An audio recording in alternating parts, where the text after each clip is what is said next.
Sometimes it's good to be early to things, but you got to figure out what you're going to do with all that time. So I arrived to the airport here in Arizona um, for my flight to Detroit, thinking that there was going to be quite a rush. But alas, you must fail to learn, and that is just how life is. So I wanted to make this video about some of the things that I learned at the conference I went to, the nine-figure boardroom. We'll walk around for a little while and discuss seeing all of these crazy business owners that are looking to make lots and lots of money, more money than probably most people can imagine, even wanting in life, and how normal it was in that atmosphere for people to actually say to themselves, yeah, I'm going to be a completely different person. I'm going to try to fundamentally change how I spend my time. It's a pretty frightening thing to imagine that quite literally human evolution is going to require us as individuals to think about life differently. And the things that are a norm nowadays are going to be rather foolish in probably about 5 years.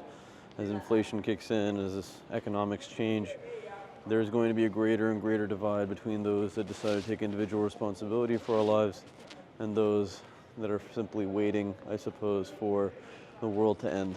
And that's kind of what I took away mostly from this experience is, if you go out of your way to spend time with people that are incredibly successful, in quotations, or that are really moving the needle forward in terms of how the world functions, it's a bit of a surreal experience because, well, you realize how incredibly differently they think about the world and how what the discrepancy really is between myself, for instance, and Mr. Brandon Dawson or Natalie Dawson or any of the other various speakers that were brought onto the stage.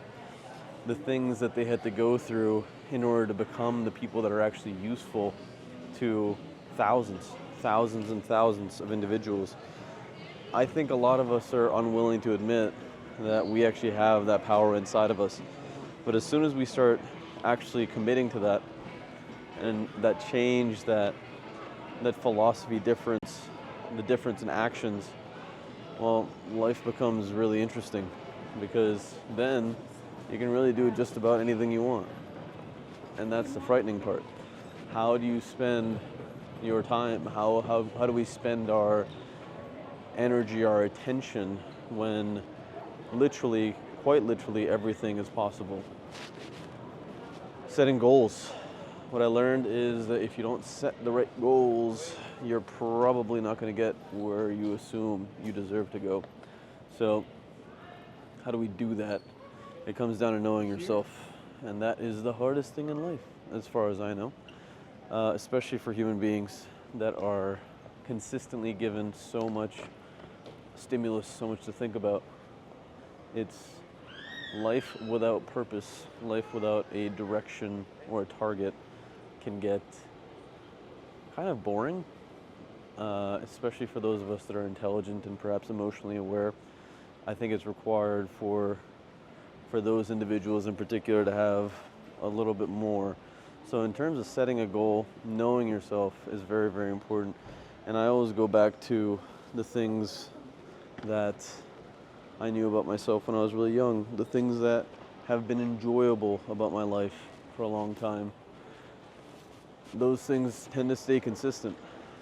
I've always enjoyed communicating with people. I've always enjoyed making things, and I've always enjoyed strategizing. And that seems to not have changed very much in my adult years. So setting myself up to be in a position where I get to do those things more often is probably a good way to go about spending my time. Now, setting those goals, how do we set goals that are actually going to test ourselves, that are actually going to move the needle forward and get us to change as human beings? Well, those goals need to be difficult enough to activate, I suppose, all of our sensations, our powers, our innate instincts, but also need to be large enough and interesting enough to make that child self of us happy. So the goals that I've set for myself recently have been drastic, frankly speaking, because I am now going across people that have set tremendous goals for themselves, and I've been in the same rooms and I've shook their hands, and it's mind-boggling the way that they think about life. So I'm just going to constantly say to myself, okay, Tarab, hit some crazy stuff. So right now I'm in the process of trying to build from 3 million an $8 million company. That is a 2.5 times increase in productivity of a single group of individuals. So that being said, how do you get more productivity out of a single group of individuals? As it turns out, it comes down to that vision thing. It comes down to literally committing to an ideology. And that is the difficulty, my friend. When we don't have a clear picture of where we want to go, it becomes very, very difficult to deduce the little things that are required to do it. So we end up getting lost, bored, aimless in life. And I think it leads to tremendous amounts of dissatisfaction, and also probably a tremendous amount of anxiety when it comes to the relationships, the interpersonal things that we do. Actualize your potential catalyst. This world needs you. Take care of yourself. Smash that like button. It helps me out a lot. Throw me a comment. Where are you struggling to find that vision, that clarity? Perhaps I can help you. Take care.